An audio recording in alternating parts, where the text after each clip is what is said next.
유진 선생님의 역사 비법으로 역사 개념 바로잡기. 학습 시간은 줄이고 성과는 높입니다. 망포동 내신 전문가 더에듀 프리미엄 국문사회사학 담당 유진 선생님을 소개합니다. 학부모님들 고민 많으시죠? 걱정은 노! 이 역사는 유진! 어려운 내신 이제 놓치지 마세요. 망포동 한국사는? 망포동 세계사는? 더에듀 프리미엄 문사철 유진. 이제 오늘 차로 벌써 3강이에요. 우리가 14강 수업인데 3강이라는 건 아직 11강이나 더 남았다는 거고 이제 초입이죠. 그죠? 그런데 여러분들 우리 내일 모레 수업 목요일 수업에서는 또 이제 4강으로 들어가면서 고려사 들어갈 거예요. 고려. 사실 중학생들한테는 고려까지가 선사시대부터 고려까지가 1학기 중간고사 시험범위고요.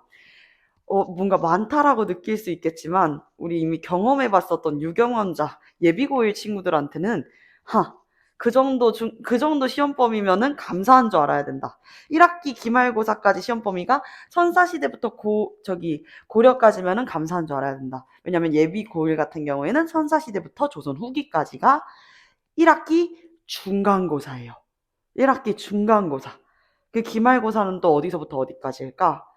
바로 조선 후기에서 일제감정기 전까지 구한말까지가. 시험범위 엄청 적은데? 그럼 좋겠다.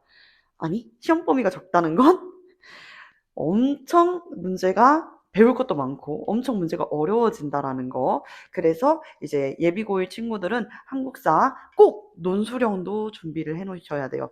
근데 남의 일들이 아니지. 왜? 머지않은 여러분들의 미래이기 때문이에요. 자, 농담처럼 얘기했지만 실제로 그렇습니다. 이제 여러분들이 배우게 될 고등 과정의 모든 과목들이 다 이제 논수령이나 그리고 서술형에 조금 초점을 맞춰가지고 사실 수행평가도 잘 챙겨야지만 여러분들이 안정적인 등급으로 이렇게 좀 원하는 등급을 딸 수가 있기 때문에 막연하게 이제 시험만 잘 보는 게 중요한 게 아니다.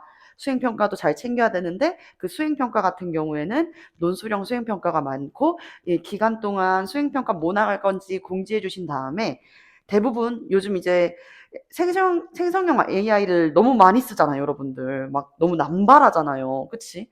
사실 중고등학생만의 문제는 아닌 것 같아. 대학생들 중에서도 이렇게 생성형 AI에 의존해가지고 뭐 과제라든지 아니면 레포트라든지 심지어는 시험까지 이렇게 보는 경우들이 있어가지고 작년 뉴스에 되게 크게 보도됐었던 걸 본 적이 있어. 나는 이제 생성형 AI 세대는 아니라서 사실 어제도 내가 챗 GPT를 써가지고 나한테 편지 쓴 학생이 있는 거야. 고등학교 2학년인데. 누굴까? 자, 근데 그 친구가 이제 너무 GPT를 많이 쓰는 거를 보고 수업 준비하다가 이거 예시들 만한 거 자료 좀 있었으면 좋겠다 싶어가지고 챗 GPT를 들어가서 물어봤어. 무슨 내용이었냐면 이제 3단 논법 연역 수업 준비하면서 요거 관련해가지고 모든 새는 난다. 그러면 날지 못하는 건 새가 아니다. 라고 하는 이제 연역 추론에 대한 내용으로 수업 준비를 하려고 그랬었는데 근데 날지 못하는 새들도 있잖아. 내가 기억하기에는 이제 펭귄 못 날고 그리고 키위새 못 날고 멸종했지만 키위새도 못 날고 그리고 또 막 이렇게 생각을 하게 되는데 막상 막 팍팍 아이디어가 안 떠오르는 거야. 막 진짜 펭귄, 닭은 근데 잠깐 날 수 있지 않나? 내 닭장에 갇혀본 적이 있거든. 시골 사람이라서. 닭 잘 날아요.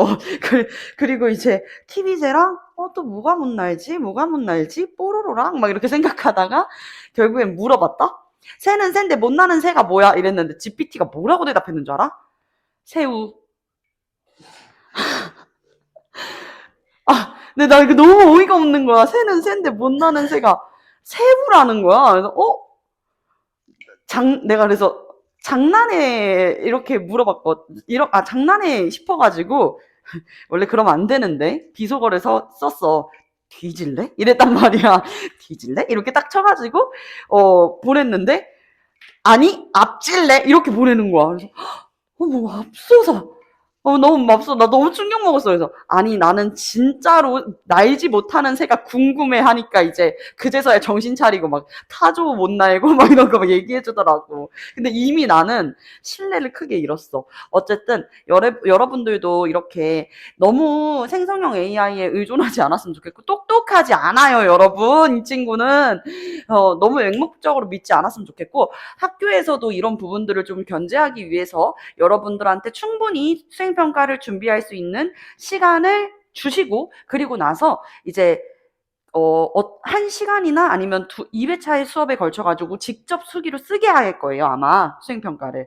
그렇게 준비를 할 테니까 그럼 이제 여러분들 괜찮아, 수행평가 시간 많아 미루다가 폭탄처럼 밀려있는 수행평가에 너무 힘들어하지 마시고 그리고 가장 어리석은 게 뭐예요? 수행평가 GPT한테 써달라 그런 다음에 그거 달달달 외우고 있는 친구들.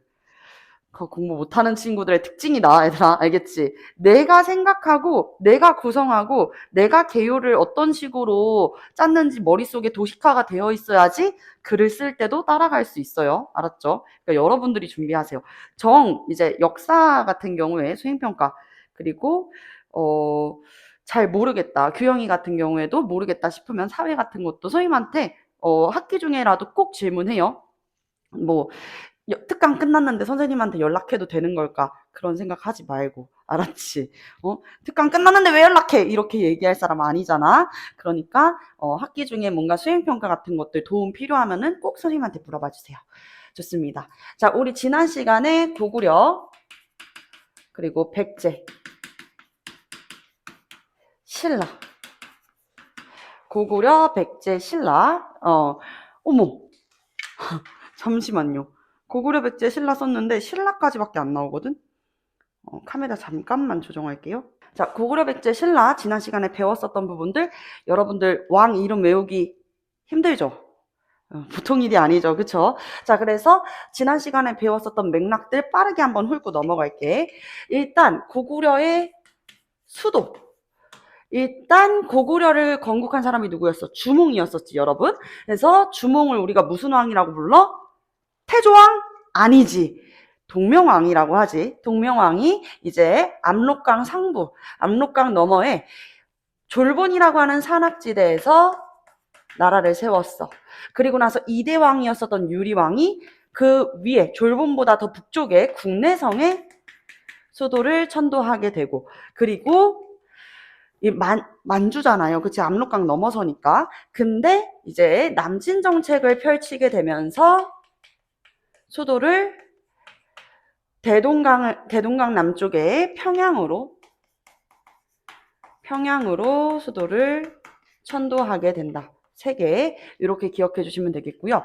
자, 이 남진 정책의 영향으로 백제의 수도가 변하게 됐었지. 백제는 한강유역에서 고구려 이주민들과 한강유역에서 토착해가지고 살아갔었던 토착민들이 같이 건국했었던 백제라는 나라, 한강을 끼고 있었기 때문에 수도는 한성 백제였었어. 오랜 역사 동안 한성 백제였다가 이제 고구려의 장수왕 남진 정책으로 인해서 평양성으로 수도를 천도하고 그리고 나서 백제를 공격했었지. 그래서 백제의 계로왕이 아차산에서 전사하면서 한성 함락되고 그때부터는 문주왕 때 웅진백제. 웅지가 오늘날에 어디라 그랬어요? 그렇지, 공주. 선생님 진짜 소머즈지 않아요? 여러분들이 살짝 입모양만 이렇게 벌리는 소리만 들어도 답인지 아닌지 안다고. 정답이었어요. 웅진 공주. 그리고 나서 이제 백제 부흥을 꾀했었던 인물. 수도만 옮긴 것이 아니라 나라의 국호도 바꾼 인물이었었지. 바로 성왕이라는 인물이었어. 이 성왕이 웅진백제에서 사비, 오늘날의 충남에 위치해 있는 부여로 수도를 천도하게 된다. 사비하면 우리가 같이 적어줘야 되는 부분 뭐예요? 국호도 남부여로 개칭했다. 누가? 성왕이 백제 부흥을 이렇게 구상했었던 인물이었었지. 하지만 이제 나제 동맹을 통해 가지고 한강 하류를 일시적으로 수복했으나 진흥왕의 배신으로 인해 가지고 어떻게 됐어요? 결국 한강유역을 빼앗기게 되었고, 관상선 전투에서는 이제 패배하고 전사하게 됐었던 인물 바로 성왕이었습니다. 신라는 천년의 역사 동안 금성 바로 경주입니다. 경주, 금성 경주. 그래서 신라, 우리 경주 가면은 그런 이야기 있죠. 땅만 봐도 문화재가 나온다라고 할 정도로. 근데 이제 신라에서 땅만 파도 문화재가 나온다라고 할 수 있는 건 선생님이랑 그 7강 영상 봤지, 여러분? 그때 이제 돌무지 덧널무덤에 대한 이야기 했었을 텐데, 신라의 이 문화재들, 또 특히나 이제 깊숙한 곳에 매장되어 있는 그런 문화재들은 도굴하기가 굉장히 어려웠었다라는 거. 자, 요렇게 정리를 했어요. 수도. 그리고 고구려에서 우리가 제일 먼저 중앙 집권국가에 기틀을 마련한 왕이 누구냐? 요거 물어봤었죠.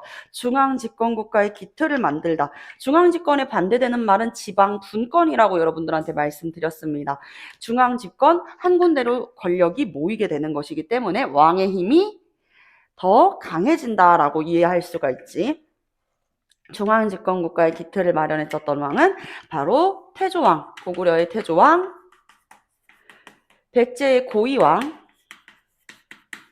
그리고 신라의 뇌물 마립간. 근데 우리 편의상 왕이라고 쓰겠지만 여기 밑에다가 꼭 마립간의 칭호를 최초로 사용한 신라의 중앙집권국가의 기틀을 마련한 왕이다라는 부분도 여러분들이 기억을 해주시면 되겠어요.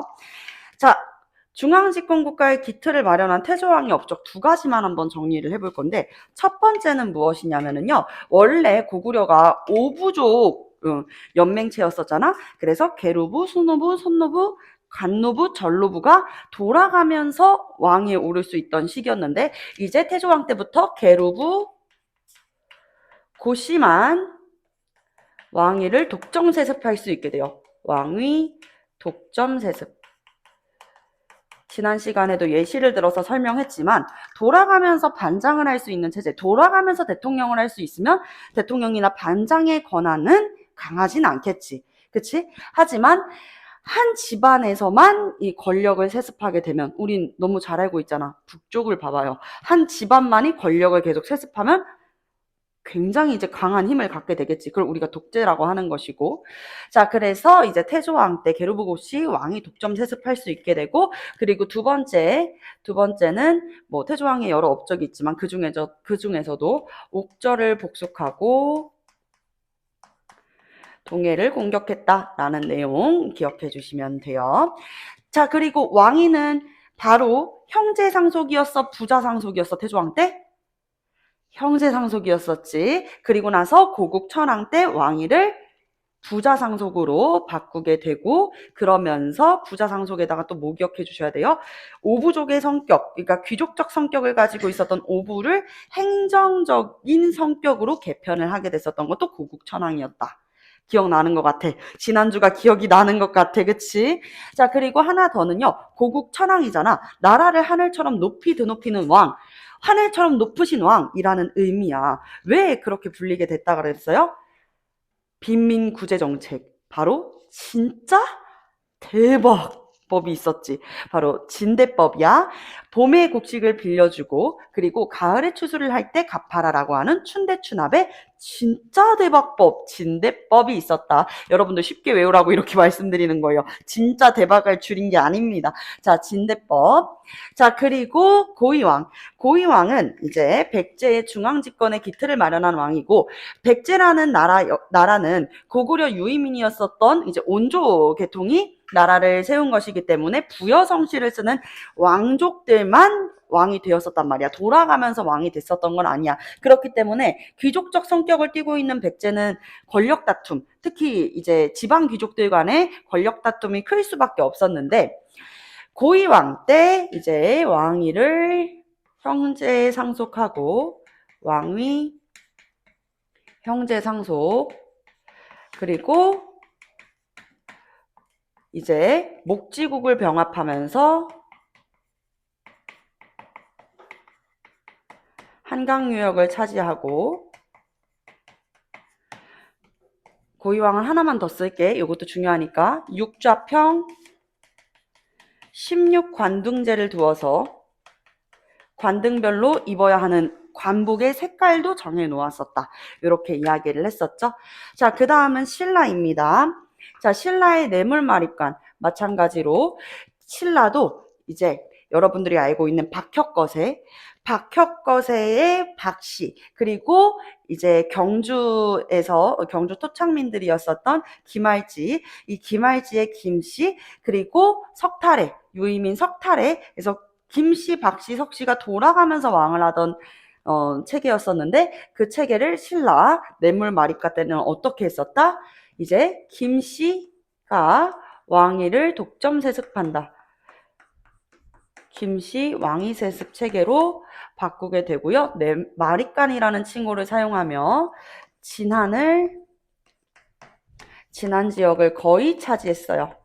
하나만 더 쓴다면은, 뇌물마립간 하나만 더 쓴다면 누가 침입했었어? 남쪽으로 금강가야와 가야랑 친했었던 왜가 침입했었었지. 그래서 이 왜구를 격퇴하게 되었었다. 왜구 격퇴에 도움을 주었었던 나라는 바로 고구려였었고, 그 고구려의 전성기를 이끌었었던 인물, 개인이 가장 넓은 영토를 확장했을 때는 바로 만주벌판 달려라 광개토대왕, 국간산 광개토 경평왕 호태왕, 광개토대왕이 되겠습니다. 그래서 영토를 크게 확장을 했고, 광개토대왕의 업적 중에 우리가 또 잊지 말고 기억해 주셔야 되는 거, 첫 번째 뭐가 있어서 만주 일대로 영토를 크게 비려 숙신 등을 장악하면서 영토를 크게 확장했다. 이런 것들은 이제 우리가 알고 있는데, 많이 여러분들이 까먹는 거, 고구려의 이 천하관을 알 수 있는 광개토대왕의 업적, 바로 영락이라고 하는 최초의 연호를 사용하게 됐다. 영락, 연호를 사용하게 되었다. 중국식 연호가 아닌 우리만의 영원한 즐거움이라고 하는 그런 이제 연호를 사용했다라고 보시면 되겠고요. 자, 그런데 이제 교과서에서는 한강유역을 장악을 해야지 전성기를 이끈 왕이다 라고 보는 경향이 있어. 그래서 고구려는 한강으로도 한 번 더 나눌게요. 한강유역을 완전히 이제 한강 상부 일대를 장악했었던 건 광개토대왕의 업적이 맞는데요. 완전히 한강유역까지 장악을 했었던 거는 남진정책을 펼쳤었던 광개토대왕의 아들, 98세까지 살았다고 하는 장수왕이 되겠습니다. 자, 장수왕 때 이제 남진정책을 펼쳐서 한강유역을 차지하게 됩니다. 남진정책으로 백제의 한성을 함락시키고 계로왕이 전사했었다. 요 내용 알고 계시죠? 자, 백제의 전성기를 이끌었었던 왕. 고구려의 전성기는 5세기고 백제의 전성기가 삼국 중에 가장 먼저 왔다 그랬죠. 그래서 삼국 중에 가장 먼저 이 전성기를 맞이하고 가장 먼저 멸망하는 나라가 바로 백제였습니다. 자, 그래서 4세기에 전성기를 이끈 사람 바로 근초고 왕이었다. 근초고 왕. 근초고 왕과 관련해가지고 우리 7강 영상 봤을 때 칠지도에 대한 이야기를 했을 거야. 찌르는 곳이 총 7개 있는 칼. 칠지도에 대해서는 사실 이야기가 되게 많죠.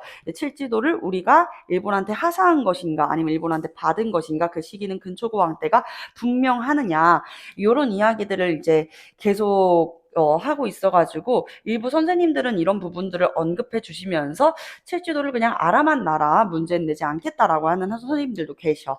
다만 우리가 좀 알아놔야지 칠지도를 딱 봤을 때 백제, 전성기 요 정도의 키워드는 기억할 수 있으니까요. 이 찌르는 곳이 총 7개죠? 그쵸? 자, 맨 위에 있는 것까지 해줘야 된다 그랬어요. 자, 근초고 왕의 업적으로 우리가 기억해 주셔야 되는 거 뭐뭐 있었어요? 목지국을 병합했었던 건 고이왕 한강유역을 차지하게 됐었고, 마한 전체를 병합하고, 마한 전체 병합, 그리고 왕위는 어떻게 상속? 부자 상속 제도로 바뀌게 되고요. 그리고 근초고 왕 때 또 고구려랑 이제 갈등, 고구려랑 황해도 일대를 놓고 갈등을 빚으면서 누가 전사했어? 고국 원왕이 전사했습니다. 고국 천왕 아니죠? 원왕입니다. 고국 원통하다, 원통해, 원왕이 전사하게 되었었다라는 내용들 기억해 주시면 되겠죠. 그리고 이뿐만 아니라 중국 동진과도 교류를 하게 되면서 근초고왕 다음에 침류왕 때는 중국 동진으로부터 무엇을 수용했다? 불교를 수용했다라는 이야기도 여러분들께 말씀드렸어요. 자, 그리고 나서 신라. 이 신라의 전성기를 이끈 인물은 바로 진흥왕이었었지. 자, 진흥왕 하면은 우리가 딱 기억나는 거. 대부분 친구들은 이제 한강유역을 떠올리지만 그 중에서도 시험 문제 많이 나오는 거 뭐라 그랬어? 화랑이라고 하는 어린 청소년 단체, 젊고 그리고 남자여야 되고 잘생겨야 되고 집안도 잘 살아야 되고 똑똑해야 되고 너무 많죠. 그쵸? 조건이 말 그대로 엄마 친구 아들 엄친아가 따로 없는데 이 화랑이라고 하는 청소년 단체를 국가 조직으로 개편했습니다. 국가 조직으로 개편했고 그리고 진흥왕의 업적 대가야를 정복했고 한강유역을 차지하게 되면서 영토를 크게 확장하면서 여러분들 무슨 비석을 세웠었다 그랬어요? 무슨 비석? 단양적성비와 같이 이제 4개의 순수비를 세우게 되었었다라는 거. 그쵸? 여러분들 창령비랑 그리고 황초령비, 마운령비, 그 북한산비와 같은 이제 4개의 순수비를 세우게 되었었다. 자, 진흥왕까지 정리 괜찮죠? 자, 그리고 이 중앙집권으로 나아갈 수 있게끔 전성기가 될 수 있게끔 기틀을 다지는 왕들의 업적도 여러분들이 기억을 해주시면 좋겠는데요. 자, 불교를 공인한 왕 누구인가? 광개토대왕의 큰아버지인 고구려의 소수림왕.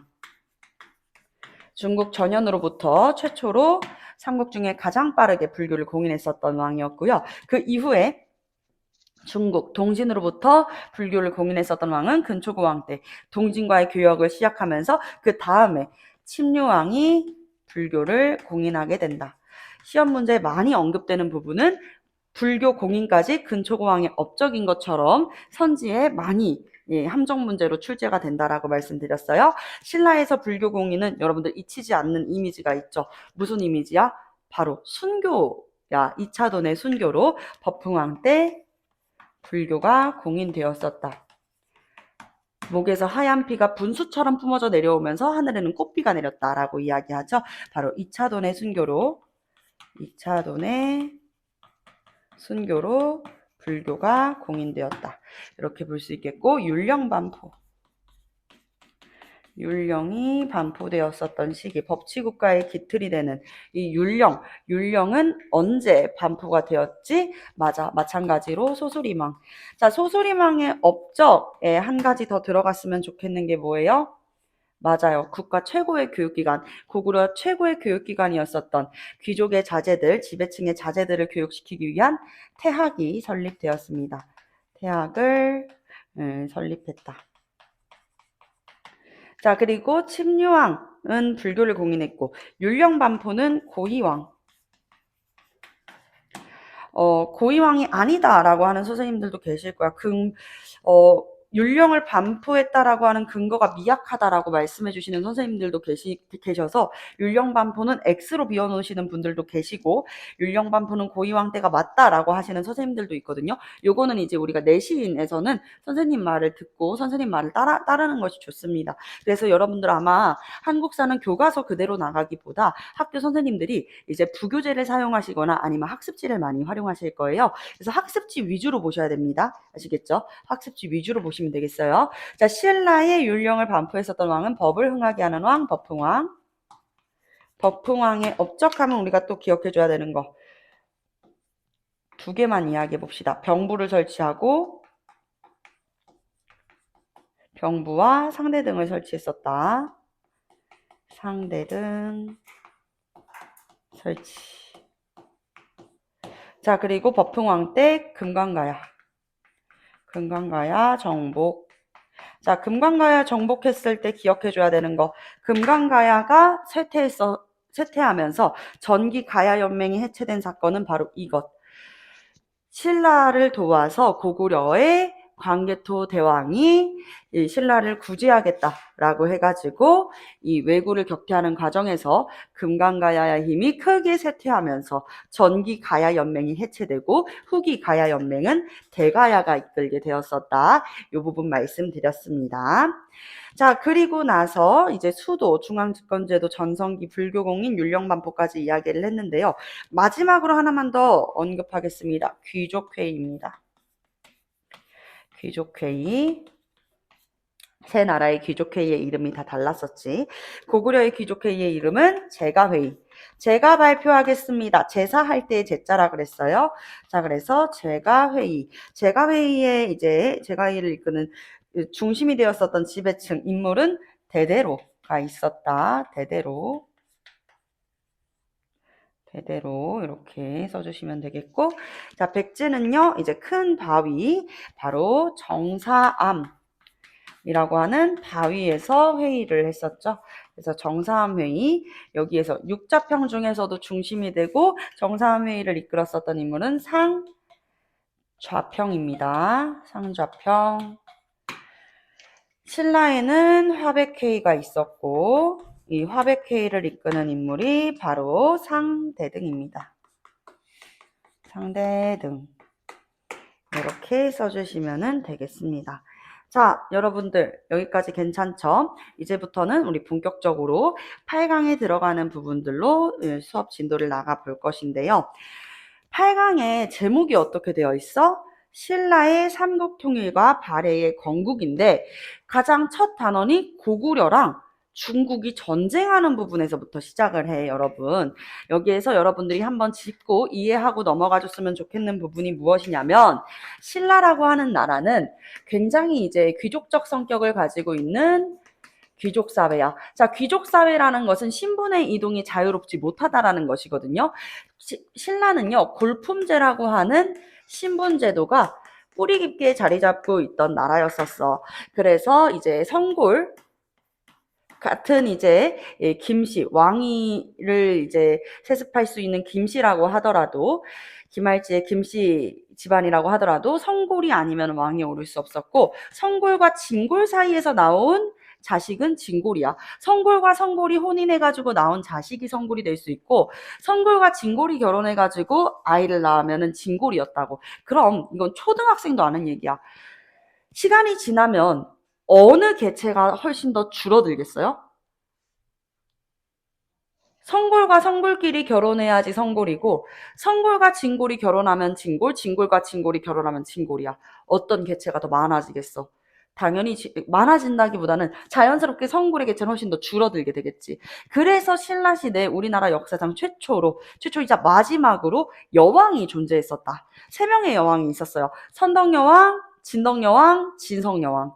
알겠지? 자, 요거 이제 배경 지식 우리가 알기 위해서, 이해하기 위해서 알아줬으면 좋겠는 내용은, 자, 신라시대에 더 이상 성골이 없네. 더 이상 성골이 없어가지고 여왕이 왕위에 오르게 되는데, 그게 우리가 알고 있는 선덕여왕. 한때 드라마로 엄청 유행했었는데 선덕여왕, 그리고 그 다음에 선덕여왕도 후사가 없어요. 그 다음이 이제 진덕여왕 시기였는데, 진덕여왕에서 이제 성골 끝! 헐! 그럼 이제 더 이상 왕위를 계승할 사람이 없어? 맞아. 그래서 이제 최초의 진골 출신 왕, 선덕여왕, 진덕여왕 시기에 충직한 신하이자 외교에 능했었던, 학문에 박식했었던 인물이었던 김춘추가 최초의 진골 출신 왕이 됩니다. 그를 외교에도 뛰어나고 학문에도 조예가 깊으나 하나는 못해요. 우리 그런 친구들 있지 않나요? 정말 공부를 잘하는데 체육 이런 몸 쓰는 부분에서는 진짜 영광인 친구들 한 명씩 있지. 머릿속에 떠오르지 않아요? 일단 저부터 자진신고 저부터 저는 이제 운동이라고는 숨쉬기밖에 안 하고 있는 사람이거든요. 지금 이렇게 서 있는 것도 기적일 정도로, 선생님 이제 뭐 인바디 같은 거 하잖아? 그럼 나 골격근이 한 칸 나와요. 평균이야, 한 칸. 지금 이제 몸을 유지하기 위한 뼈에 진짜 최소한의 근육만 붙어 있는 사람이거든. 그래서 이렇게 이제 굉장히 학문에도 조예가 깊고 외교에도 능하고 박식하고 똑똑하고 전략적인 완전 전략가 체질인데 무예에는 열등하다 그래서 무열왕이라고 불렀다, 김춘추를. 그래서 이 무열왕인 김춘추는 자신의 아들은 어떻게 키울 것 같아? 학문에도 조예가 깊대, 무예도 갈고 닦을 수 있게, 무술도 갈고 닦을 수 있게. 그래서 학문과 무예 모두 두루 겸비한 인재를 양성하려고 그랬겠지. 그래서 무열왕의 아들인 문무, 학문과 무예 모두 다 뛰어난 문무왕이 삼국을 통일하게 되는 거야. 삼국을 통일하게 된다. 자, 그리고 나서 이제 해공왕 때 이 무열왕 직계의 대가 끊기게 돼요. 그때부터는 신라의 혼란기가 도래해서 동네 진골들이 다 왕위를 차지하기 위해서 왕권 다툼이 일어났었던 시기란 말이야. 우리 목요일 날 배우게 될 거야. 그래서 이 진골들 어떻게 했을 것 같아? 동네 친구들 다 서로 왕 되려고 해. 나라가 혼란했겠지. 그때 이제 신라 하대 진성여왕이 있었다. 진성여왕. 목요일날 언급하겠지만 진성여왕한테 이대로는 안 돼요. 이대로는 진짜 큰일이에요. 나라가 진짜 어떻게 될지 몰라요. 예, 국정을 이렇게 두루 살펴주소서라는 이야기를 담아서 이제 국정 운영에 대한 상소를 올리게 되는 인물이 바로 육두품 출신의 최치원이라는 인물이 있었어. 근데 육두품들이 노력한다 그래가지고 귀족이 되거나 지배층이 될 수는 없다고 이야기를 했었잖아. 최치원이라는 인물은 이미 13살에 당나라에 유학을 가서, 중국으로 유학을 가서 당나라 안에서도 빈곤과라 그래서 뭐가 있냐면 외국인 관리 전형이 있는 거야. 외국인 관리 전형. 엄청 그러면 경쟁률도 치열하고 공부도 잘했어야 되겠지. 이미 천자문을 닫겠다고 하는 이 최치원이 어린 나이에 당나라에 유학을 가서 당나라 빈곤과에까지 합격을 해. 그러다가 이제 신라에 대한 향수를 느꼈다라고 해가지고 여러 작품들 한시로도 많이 우리가 배워봤을 거예요. 그래서 최치원의 이제 촉규화라든지 추야 우중이라고 하는 한시 작품들은 우리가 국어 시간에 한 번씩 배워본 적이 있어요. 이 최치원이 신라로 돌아와서 국정을 이렇게 운영하셔야 될 것 같습니다 라는 내용을 담아서 시무십조를 올리게 돼. 누구한테? 진성여왕한테 시무십조를 올리게 된다. 하지만 이걸 무시당하게 돼요. 거절당하게 됩니다. 근데 이거를 이제 지금 고의가 됐는데 어떤 친구가 이러더라고. 시무십조를 10조? 이렇게 이야기하더라고요. 그러니까 우리 왜 카톡 답장 안 하는 거 쉽다라는 표현으로 쓰잖아요. 그치?